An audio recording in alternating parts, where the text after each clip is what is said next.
নমস্কার বন্ধুরা, আজকে আমরা ছোট মাছের পাতুড়ি বানাবো। দেখেন, মাছটা সবার আগে কেটে ধুয়ে টুয়ে সুন্দর করে নিয়ে নেব।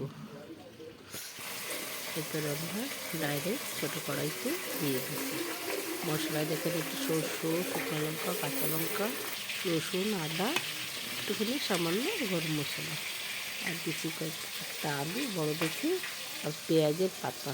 মশলাটা সব দিয়ে লবণ, হলদি, একটু সর্ষের তেল দিয়ে ভালো করে মাখাবো।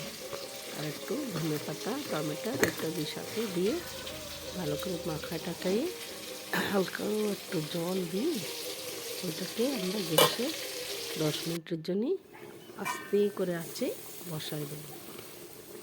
দেখেন কত সুন্দর 10 মিনিট হয়ে গেছে, আমাদের পাতুড়ি রেডি। দেখেন, দেখে মুখে জল আসতেছে আপনাদের। এইভাবেই আপনারা করে দেখবেন, দেখবেন কত সুন্দর হয়।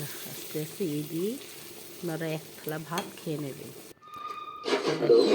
বসে গেছি, গরম